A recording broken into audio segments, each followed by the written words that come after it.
যিনি চোর তিনি বড় গলায় কথা বলছেন এবং যিনি সোনা গলিয়েছেন তিনিও বড় গলায় তার পরিবার কথা বলছেন।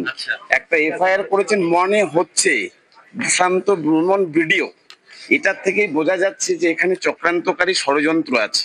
এবং আমার কাছে একটা ফোনও আসছিল যে আপনার নামটা যদি ঢুকানো হয় আপনি বুঝবেন মিডিয়াতে কি হয়। সুশান্ত বর্মনকে কালিমালিপ্ত করবার চেষ্টা করছে। আমি দাঁতনে কেন যাব? জামিন অযোগ্য ধারায় মামলা হয়েছে, সবই তো ষড়যন্ত্র, সবেও তো ষড়যন্ত্র। আমার কোনো সোনা চুরি হয়নি, আমার কোনো বাড়ি নেই এবং আমি সেই স্বর্ণ ব্যবসায়ীকেও চিনি না, চোরকেও চিনি। আরে ভিডিও আপনি সত্যতা ভিডিও যাচাই করে দেখুন। প্রশান্ত বর্মন বিডিও রাজগঞ্জের, তার বিরুদ্ধে এত চক্রান্ত যে দাঁতনে গিয়েছিলেন সেটাও এআই দিয়ে বলা যায় ভিডিও হবে। আর এই ভিডিও দাবাং হুঁশিয়ারি কি তার বিরুদ্ধে ষড়যন্ত্র হচ্ছে, সেই ষড়যন্ত্রকারীদের তিনি দেখে নেবেন বলে হুমকি দিচ্ছেন।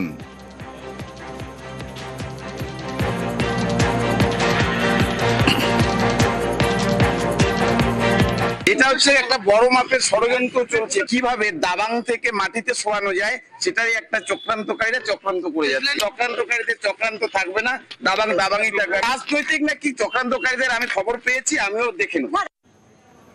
রাজগঞ্জের বিডিও প্রশান্ত বর্মনের বিরুদ্ধে খুনের অভিযোগ এবং তার সঙ্গে সঙ্গে আরো অনেক অভিযোগ, সেই অভিযোগগুলো তিনি চক্রান্ত বলছেন, কিন্তু যা পাওয়া যাচ্ছে তথ্য প্রমাণ তাতে আরো জোরালো হচ্ছে তার বিরুদ্ধে।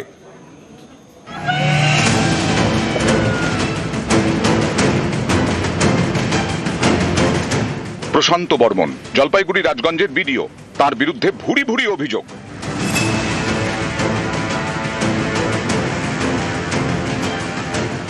অভিযোগ 28 অক্টোবর সোনা ব্যবসায়ী স্বপন কামিল্লাকে সল্টলেকের দত্তাবাদ থেকে অপহরণ করেন রাজগঞ্জের বিডিও, তুলে নিয়ে যান নিউ টাউনের বহুতলে।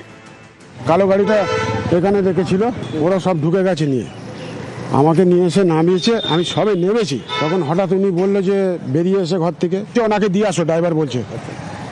ড্রাইভার আমি ছিল, অসুবিধা নেই। ওনাকে কোন জায়গা নিয়ে গেল? ও ভেতরে ঢুকিয়ে দিল, এরকম ঘরে ঢুকি। 30 অক্টোবর নিউ টাউনের যাত্রাগাছি থেকে ব্যবসায়ীর ক্ষতবিক্ষত দেহ উদ্ধার। তদন্তে নেমে পুলিশ জানতে পেরেছে দিন 10 আগে 20 অক্টোবর কলকাতায় আসেন রাজগঞ্জের বিডিও প্রশান্ত বর্মন বাগডোগরা থেকে ইন্ডিগোর বিমানে। বিমানের number 6E135, seat number 25E। 29 অক্টোবর কলকাতা থেকে বিমানেই শিলিগুড়ি ফিরে যান প্রশান্ত বর্মন। বিমানবন্দর থেকে সিসি ক্যামেরা ফুটেজ সংগ্রহ করেছে পুলিশ, সেখানেও নাকি বিডিও প্রশান্ত বর্মনকে দেখা গেছে, মিলেছে বিমানের টিকিটের নাম্বারও। কোথায় প্লেনের টিকিট পাওয়া গেছে, কি আছে, সবে এখন সমস্ত কিছুই মিথ্যা। আমি বলে দিচ্ছি সমস্ত কিছু মিথ্যা, ষড়যন্ত্র।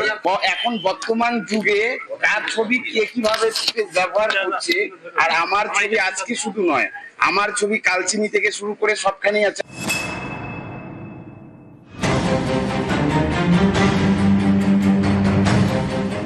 28 অক্টোবর অপহরণ, 30 অক্টোবর সোনা ব্যবসায়ীর দেহ উদ্ধার হয়।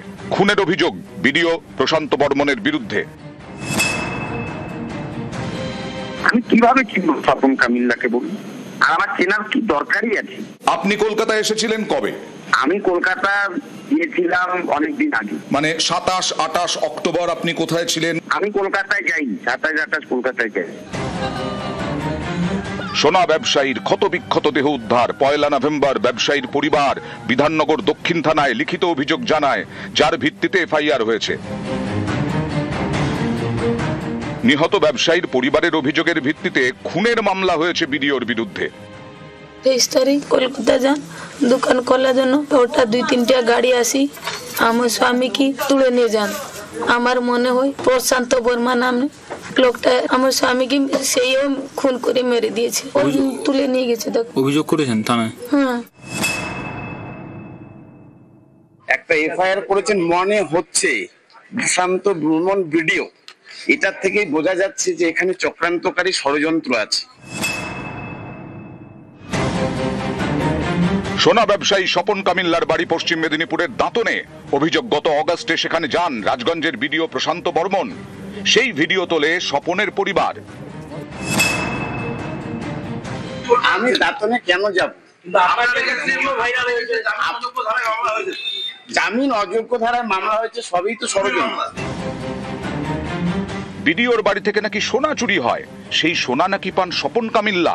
অভিযোগ এই কারণেই সোনা ব্যবসায়ী স্বপনকে বাড়ি থেকে তুলে আনা হয়, যার একদিন পরে মেলে তার ক্ষতবিক্ষত দেহ।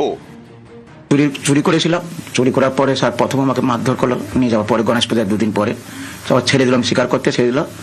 আমি কাকে দিয়েছে বললো, আমি বললাম বসন্তকে শহীদের স্বপন কামলিয়াকে দিয়েছি, বলতে আমাকে ছেড়ে দিল। আর পরে 28 তারিখে আবার আমাকে ডাক করলো, উনি স্বর্ণবেলা এলো, আসতে দুজনকে মারধর করলো, করতে আমি স্বীকার করে গেলাম যে ওনাকে দিয়েছি, উনিও বললো আমাকে দিয়েছে, আমি কালকে মাল দিয়ে দেবো, সোনাবেলা বললো। ও থাকলো, আমি চলে এলাম। আপনার বা আপনার আত্মীয়র বাড়িতে চুরি হয়েছিল কি? আমার বা আমার আত্মীয় কারো বাড়িতেই চুরি হয়নি। আপনি অশোক করকে চেনেন? অশোক করকে আমার কি দরকার আছে চেনা? বিডিওর দাবি মতো তাহলে কি দাঁড়ালো? বিডিওর বাড়ি থেকে চুরির অভিযোগ মিথ্যে। 20 অক্টোবর বাগডোগরা থেকে কলকাতায় আসা ষড়যন্ত্র।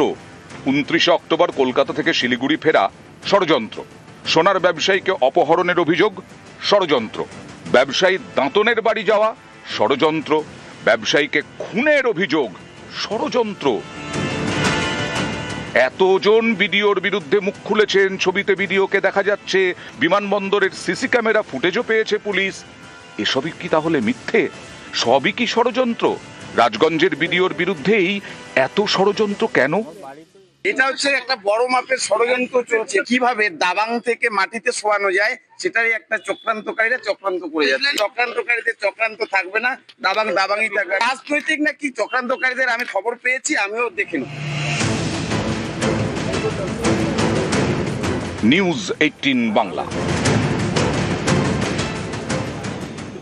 সল্টলেকের দত্তাবাদের সোনা ব্যবসায়ী স্বপন কামিল্লা খুন হয়ে গেলেন। সমস্ত কিছু উঠে এলো বিভিন্ন জনের বক্তব্যে, তারপরেও ষড়যন্ত্র। দাঁতনে স্বপন কামিল্লার বাড়ি, সেখানে গিয়েছিলেন, সেটাও ষড়যন্ত্র। আর স্বপন কামিল্লার পরিবার এখন বলছেন যে তাদের বিচার চাই, কারণ তারা গরিব পরিবার বলে কি পুলিশ কিছু করছে না? গরিব বলেই কি পুলিশ নিষ্ক্রিয়? প্রভাবশালী বলেই কি এখনো অধরা? স্বপন কামিল্লার পরিবার প্রশ্ন তুলছে বিডিওকে নিয়ে এবং পুলিশের ভূমিকা নিয়ে। গত 11 দিন ধরে আমার দাদার মৃত্যু হয়েছে, পুলিশে ডায়েরি দেওয়া ছিল, পুলিশ এখনো পর্যন্ত অ্যারেস্ট করছে না কেন? আমরা কি গরিব বলে আমাদের কোনো ন্যায় বিচার নাই? যদি এই কিছু ন্যায় বিচার না হয় তাহলে আমরা কোর্টে গিয়ে ওর নামে এফআইআর দেব। না, এখনো ধরা হয়নি, পুলিশ এখন অ্যারেস্ট করেনি কেন? ও কি অত প্রভাবশালী? আমরা গরিব মানুষ, ও বিচার নেই? দাদাকে যে খুন করেছে ওকে অ্যারেস্ট চাই, নাহলে আমরা কোর্টে আবার ওর নামে কেস করব। ও বিচার চাই, আমরা গরিব। নিউ টাউনের বাড়ি তার নয়, নিউ টাউনে তার বাড়িতে নাকি অশোক কর, তিনি কুকুর দেখাশোনার কাজ করতেন। অশোক করকে চেনেনি না? সেই অশোক কর গতকাল বিস্ফোরক স্বীকারোক্তি, তিনি চুরি করেছেন 500 থেকে 600 সোনা। অশোক করকে ব্যাপক মারধর করা হয়েছে, তিনি দেখিয়েছেন। সেই অশোক করকে পুলিশ কালকে রাতে ডেকে নিয়ে গেল, জিজ্ঞাসাবাদ করলো, তারপরে ছেড়েও দিল। চুরি করেছিলাম, চুরি করার পরে স্যার প্রথম আমাকে মারধর করলো, নিয়ে যাওয়ার পরে গণেশ পূজার দুদিন পরে সবার ছেড়ে দিলাম, স্বীকার করতে ছেড়ে দিল। আমি কাকে দিয়েছে বললো, আমি বললাম বসন্তকে শহীদের স্বপন কামলিয়াকে দিয়েছি, বলতে আমাকে ছেড়ে দিল। আর পরে 28 তারিখে আবার আমাকে ডাক করলো, উনি স্বর্ণবেলা এলো, আসতে দুজনকে মারধর করলো, করতে আমি স্বীকার করে গেলাম যে ওনাকে দিয়েছি, উনিও বললো আমাকে দিয়েছে, আমি কালকে মাল দিয়ে দেবো, সোনাবেলা বললো। ও থাকলো, আমি চলে এলাম। গয়না ছিল মোটামুটি এই টাইমে একটা ওই চুরি ফুরি। কতটা? ওই 500-600 ওয়েট হবে। 500 গ্রাম? হ্যাঁ, গ্রাম 500 গ্রাম। আমি কুকুরি দেখাশোনা করে এই বলছি না, নেশার ঘরে লোভে করে ফেলেছি। আমার কোনো সোনা চুরি হয়নি, আমার কোনো বাড়ি নেই, এবং আমি সেই স্বর্ণ ব্যবসায়ীকেও চিনি না, চোরকেও চিনি। আরে ভিডিও, আপনি সত্যতা ভিডিও যাচাই করে দেখুন। কাউকে চেনেন না, সবটা ষড়যন্ত্র। আর রাজগঞ্জের বিডিও, তার অফিস চত্বরে গতকাল দেখালাম ভোটার কার্ড পড়ে আছে প্রচুর, তার প্রশ্ন উঠলো, বিতর্ক দানা বাঁধলো। আর আজকে দেখা গেল প্রচুর মদের বোতল পড়ে আছে। কেন? একজন বলছেন স্থানীয় বাসিন্দা যে কারা মদ খাবে, কাদেরকে বারণ করা হবে? বিডিওই যদি সন্ধেবেলা মদ খেয়ে নেশা করে ঢোকেন, আর বিডিও বলছেন তিনি তো বিডিও, তিনি তদন্ত করে দেখবেন, সিসি ক্যামেরার ফুটেজ খতিয়ে দেখবেন। আমাদের বিডিও সাহেবই যদি ওই অফিসে সন্ধ্যাবেলা আসার সময় মদ খায় আসে, তাহলে আর বাকি কার কথা বলতে পারি বলেন? অফিসের যে মেন প্রধান কর্তা মনে করেন, তিনি যদি মাতাল হয়ে অফিসে আসে, তাহলে অন্য কারোর কথা কি করে বলি? যারা খায় বিডিও অফিসে তারাই ফেলে, নিশ্চয়ই বাইরের থেকে এসে ফেলবে না বিডিও অফিসে। বিডিও কি মদ্যপ অবস্থায় আসেন অফিসে? হ্যাঁ, মদ্যপ অবস্থাতে আমরা নিজে দেখেছি। আমরা ডেপুটেশন ছিল, ডেপুটেশনের উনি মানে নাই, তারপরে উনি ডেট দিল, যেদিন আসলো সেদিন মদ খেয়ে, প্রচণ্ড মদ খেয়ে আসলো ভর দুপুরবেলা। হ্যাঁ, সেখানে আমরা ওনার সাথে কথা বলতে আর পারিনি। মদের বোতল, ভোটার কার্ড কোথা থেকে উদ্ধার হয়েছে সেটা সিসি ক্যামেরা ফুটেজ দেখলে আমরা বুঝতে পারবো। কেন তদন্ত হবে না? আমি নিজেই ভিডিও নিজেই দেখবো, তদন্ত করবো।